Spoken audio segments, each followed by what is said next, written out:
इस कहानी की शुरुआत होती है 17 नवंबर 2012 से, जब दो मछुआरे जोश सेल्वाडोर एल्वारेंगा और एजिक्वेल कोर्डोबा पैसिफिक ओशन की तरफ रवाना होते हैं मछली पकड़ने के लिए। अब दोस्तों, हमारी दुनिया में टोटल 5 बड़ी बड़ी ओशन है जो हमारी अर्थ सरफेस की 2/3 हिस्से में फैली हुई है, और उनमें से सबसे बड़ी ओशन का नाम है पैसिफिक ओशन, जो 165 मिलियन स्क्वायर किलोमीटर में फैला हुआ है। और वही हमारी अर्थ की टोटल लैंड सरफेस है 148 मिलियन स्क्वायर किलोमीटर, जिसका मतलब ये हुआ कि हमारी अर्थ में जितनी भी लैंड सरफेस एरिया है, जैसे कि पहाड़, पर्वत, रेगिस्तान, वेटलैंड, सारे मिलाकर अकेला पैसिफिक ओशन ही 17 मिलियन स्क्वायर किलोमीटर बड़ी है।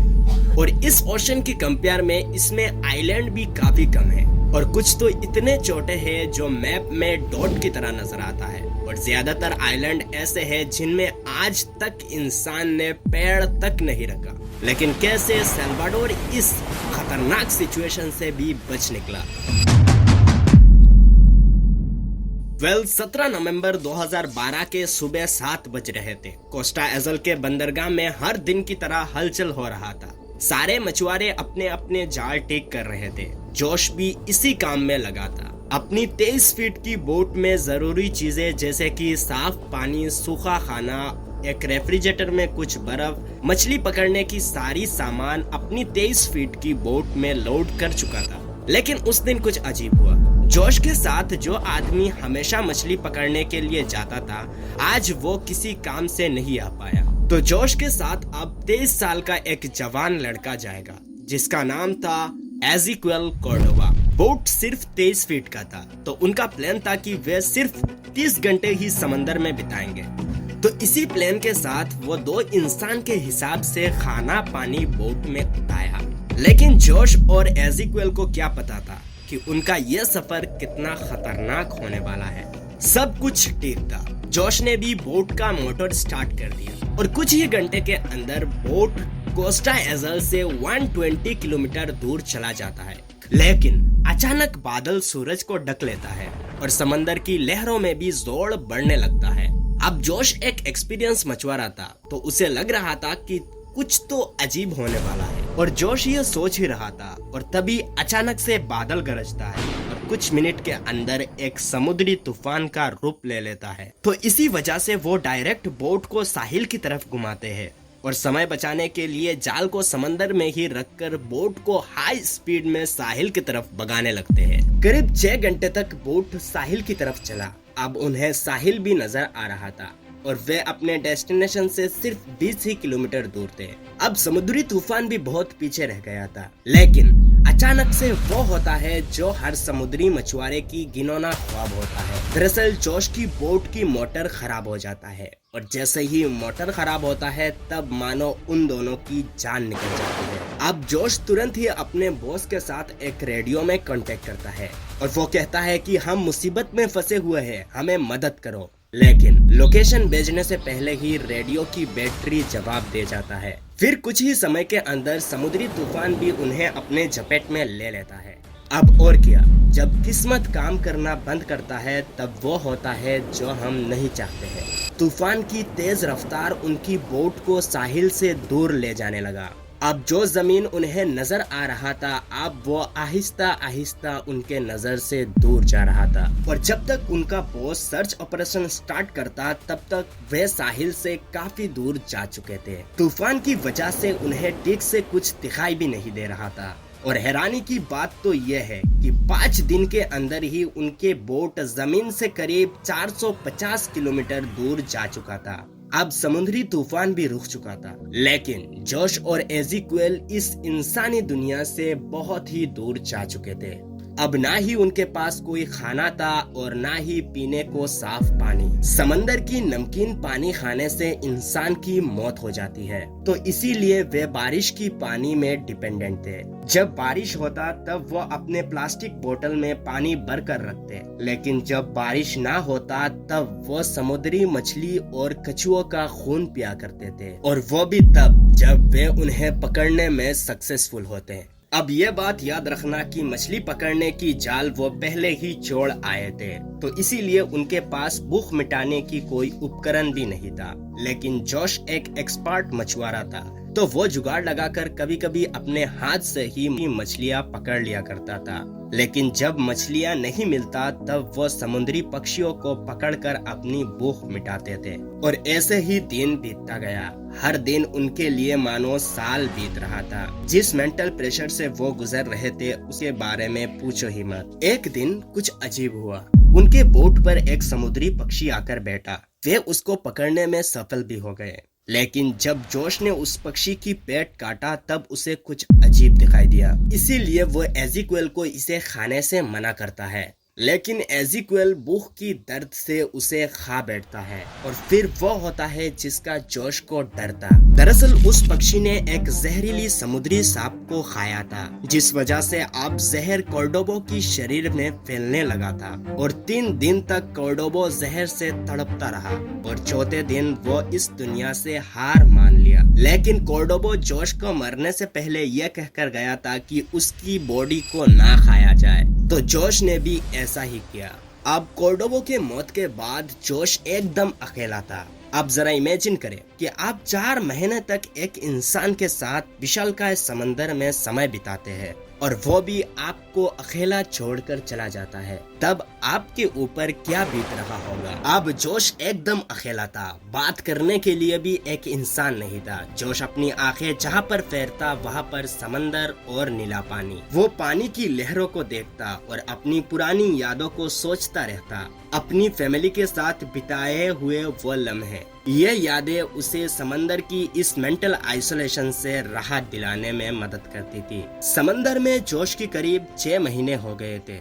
लेकिन एक दिन अचानक से उसे एक कार्गो शिप नजर आता है। शिप को देखते ही जोश की मानो दिल में जान आ जाता है। वो इस शिप को अपनी सारी ताकत से चीखने लगता है। वो चीख चीख कर कहता है, मैं जोश हूँ, मुझे मदद करो। वो हर मुमकिन तरीकों को ट्राई करता है। वो अपनी शर्ट को उतारकर हवा में लहराने लगता है, लेकिन इस छोटी सी बोट शिप क्रू को नजर नहीं आता है और शिप भी जोश की नाव से काफी दूर था। और देखते ही देखते जोश की नजर से वो शिप भी गायब हो जाता है। अब जोश की आंखों में आंसू था। अब दोस्तों आप जरा सोचो कि आप दुनिया के एक ऐसी जगह पर टक हो जहां आपको 6 महीने से भी ज्यादा समय से एक भी इंसान नजर नहीं आया, लेकिन जब कोई नजर आता है तब वो आपको इग्नोर करके चला जाता है।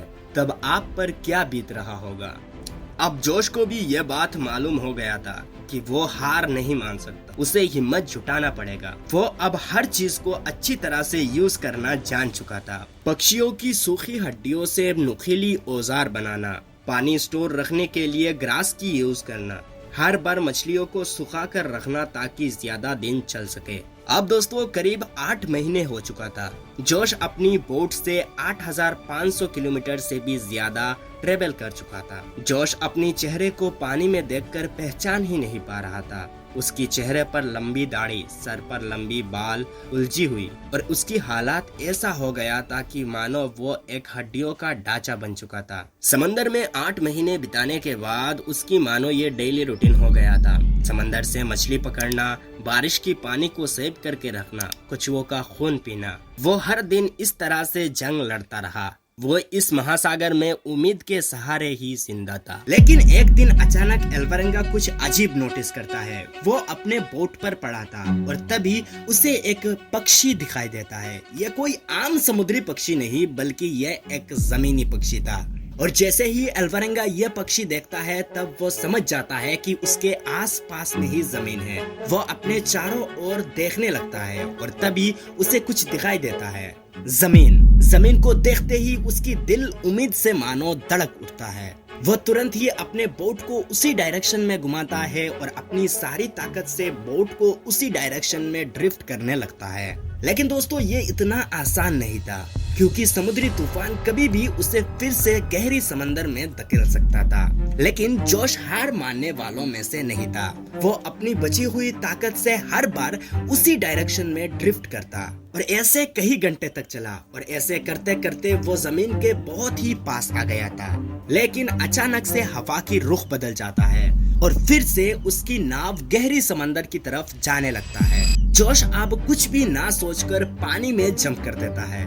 अब वो बहुत ही कमजोर हो चुका था। उसकी हाथ पैर ठीक से काम भी नहीं कर पा रहे थे। लेकिन जोश के दिमाग में एक ही चीज था, जमीन तक पहुंचना। अब और क्या दोस्तों, उसकी हाथ जाकर समंदर की तट पर लगता है। वो रेत को कसकर पकड़ता है और खुशी से रोने लगता है। अब दोस्तों आप एल्वरेंगा की किस्मत देखो। वो जिस आइलैंड का सहारा लिया था वो दुनिया की सबसे छोटी आइलैंड में से एक था, जिसका नाम था एवन एटोल। ये मार्शल आइलैंड का एक पार्ट था। मान लो अगर हवा की रुख बदल जाता और वो जिंदा भी बच जाता तो फिर 5000 किलोमीटर दूर फिलीपींस के इन आइलैंड में जाकर उसकी बोट रुकता। जब एल्वरेंगा को वहाँ के लोकल लोगों ने देखा तब उसको अपने घर ले गए। अब एल्वरेंगा स्पेनिश लैंग्वेज में बात कर रहा था तो उसकी बात कोई समझ नहीं पा रहा था। वो एक वर्ड को बार बार दोहरा रहा था, अगुआ अगुआ, जिसका मतलब था पानी पानी। लेकिन उसकी यह बात कोई समझ ही नहीं पा रहा था। फिर वहाँ के एक लोकल को उसकी बात समझ में आ गई। फिर उसको पानी पिलाया गया और एक हॉस्पिटल में ले जाया गया। फिर ट्रीटमेंट के बाद जब उसे पूछा गया कि वो कौन है, तब वो अपनी कहानी बताना शुरू करता है। वो कहता है कि वो 2012 में अपने एक दोस्त के साथ पैसिफिक ओशन के तरफ रवाना हुआ था मछली पकड़ने के लिए। लेकिन एक समुद्री तूफान के कारण वो समंदर में ही फंस गया। लेकिन वहाँ के लोग ये विश्वास ही नहीं कर पा रहे थे कि कैसे एक इंसान 14 महीने तक एक छोटी सी नाव में जिंदा बच सकता है। इस बात को वेरीफाई करने के लिए उन्होंने पहली फुर्सत में ही उस कंपनी पर कॉल किया जिसके अंडर एल्वरेंगा काम करता था। फिर उन्होंने भी यह बात एक्सेप्ट किया कि जोश नाम का एक आदमी अपने एक दोस्त के साथ पैसिफिक ओशन की तरफ रवाना हुआ था, लेकिन 2 साल से वो गायब है। जिससे यह बात तो साबित हो गई कि एल्वरेंगा जो बोल रहा था वो सच है। लेकिन सारे साइंटिस्ट, रिसर्चर, जीव विज्ञानी सब दंग रह गए कि ये कैसे मुमकिन है। फिर रिसर्च से ये पता चला कि पक्षी की मांस, कच्चा मछली और कछुओं का खून में विटामिन सी पाया जाता है जो एक इंसान को मुश्किल से जिंदा रख सकता है।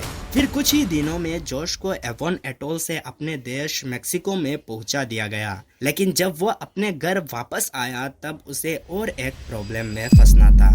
दरअसल एज़ेक्वेल की फैमिली उसके ऊपर केस कर देते हैं। उसके ऊपर ये इल्जाम था कि उसने एज़ेक्वेल को मारकर उसकी मांस खाकर जिंदा रहा। वैसे जोश इस इल्जाम से बच निकलता है। फिर वो एक बुक पब्लिश करता है जिसका नाम था 438 days an extraordinary true story of survival at sea, जिस पर वो अपनी सर्वाइवल कहानी को बताता है। अब दोस्तों जोश की कहानी से हमें ये सीख मिलती है कि हमें कभी भी हार नहीं माननी चाहिए। प्रॉब्लम चाहे कितनी भी बड़ी क्यों ना हो, वो अपने आप ही सॉल्व हो जाता है। बस हमें सब्र और धैर्य से काम लेना पड़ता है। अब दोस्तों अगर आप सेल्वाडोर की जगह पर होते तो आप इस प्रॉब्लम को कैसे हैंडल करते, कमेंट में जरूर बताना। मिलेंगे जल्द ही और एक नए इंफॉर्मेटिव वीडियो के साथ, तब तक के लिए जय हिंद।